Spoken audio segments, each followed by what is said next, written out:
The St. Louis Cardinals have been a shockingly competitive team this year, and the main reason for that has been the starting pitching rotation.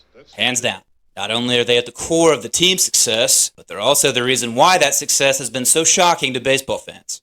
These guys were supposed to get freaking rocked this year. The starting rotation's youth and alleged weakness is why Vegas pretty much viewed St. Louis competing in the NL Central or making the playoffs to be nothing short of a miracle. It could be that neither of those end up happening, but the opening day odds say it all. This team was supposed to be bad, nowhere even remotely near 500.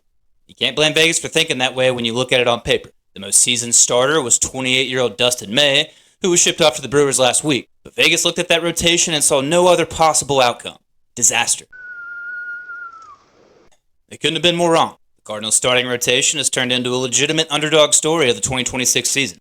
The key thing to note is that every single one of these guys is on a one-year deal. And considering their ages and resumes, it's really the ultimate make-or-break season for all of them. Everything's on the line, but it's also the chance they've been waiting for. An entire season to prove they belong in the bigs. Prove they belong is precisely what they've done. Most importantly, they've all stayed healthy for the entire season, which is huge, yet also easy to overlook. Nothing could torpedo a big opportunity quicker than injuries. And game in, game out, they've been on the hill ready to eat some innings. Mike Liberatore is definitely the weakest link of this group, but the way I see it, he had a bad April and a really bad June, but aside from that, he was pretty solid. The other three guys have more than impressed. I mean, you give a guy a one-year deal, and in return he gives you 150-plus innings with a sub-4 ERA. That's just about all you can ask for. That's more than you can ask for. Which brings me to my overall point. All four of these starters should be re-signed to multi-year deals. Yeah, throw Liberatore in the pen, but let Palante, Leahy, and McGreevy run it back next season.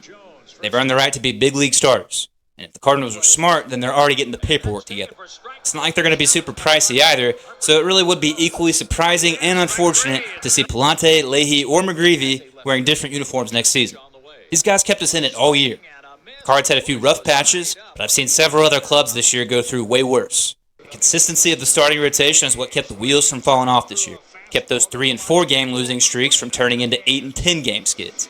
All that said, if a guy like Palante and McGreevy demands a big money deal, then my enthusiasm to re-sign them is greatly reduced, if not destroyed altogether.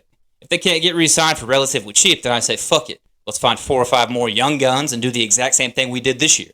It's fun watching these guys pitch for their baseball careers anyway. In the end, I think it'll be a mixture of both. I bet St. Louis re-signs 1 or 2 of the starters from this year and brings in another 2 or 3 young guns on one-year deals, just like they did this season. I like the strategy.